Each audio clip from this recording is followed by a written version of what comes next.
তেল দিয়ে দাও আগে।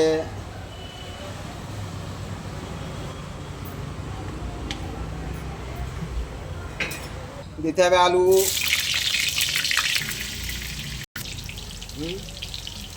আলুটাকে ভালো করে ভেজে নিতে হবে লাল লাল করে মাংসের জন্য। আলু যদি লাল লাল করে ভাজা না হয় একটুখানি লবণ দিয়ে দিতে হবে, একটুখানি লবণ, বেশি না। নামাতে হবে, ঠিক আছে? ভালো করে নামাই দিতে হবে, নামিয়ে নিতে হবে এটাকে।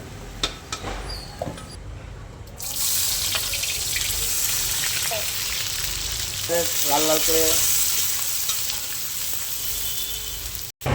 2 থেকে 2টো তেজপাতা দিতে হবে, মধ্যে দিতে হবে টমেটো। মাংসগুলো দিয়ে দাও যাতে একটু ভাজা ভাজা হয়, না ভাঙে।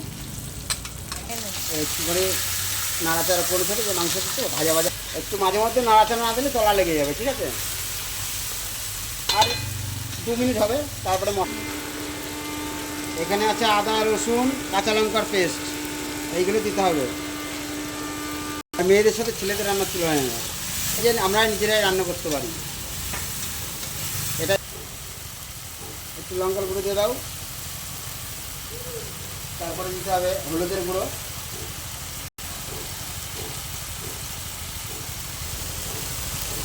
করে দিতে হবে, বেশি দিলে হবে না। এবার দেখো যত ফুটবে তত কালার আসবে। মশলা দেওয়ার পরে ঠিক 7 থেকে 8 মিনিট কষাতে হবে। বলেছি না, যত ফুটবে তত কালার ফুটবে। 5 থেকে 7 মিনিট কষানো হয়ে গেছে। এখন শুধু আমরা টেস্ট করে দেখবো লবণ কেমন হয়েছে। দেখ, জল দিয়ে দেবো। আর দেখো বন্ধুরা, দেখো কালার। আলু দিয়ে দিতে হবে, আলুটা দিয়ে 2 মিনিট বাস, বেশি না। গরম জল দিতে হবে বাস, এই গরম জল দিয়ে এটাকে 10 মিনিট, বেশি না 10 মিনিট।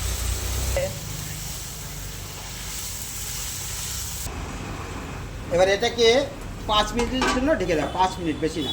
ঠিক আছে, এবার এটাকে খুলে দাও। খুলে দিয়ে দেখো, ওয়াও, কালারটা যেন একদম।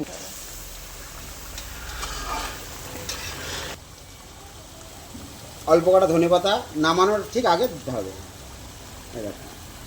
ধনেপাতাটা দিয়ে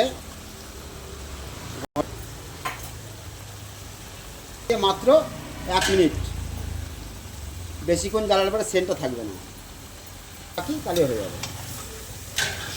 বন্ধুরা কালারটা দেখো, ওয়াও কালার। রান্না করার কালারটা, রান্না পুরো কমপ্লিট। দেখো, ব্যাস হয়ে গেছে।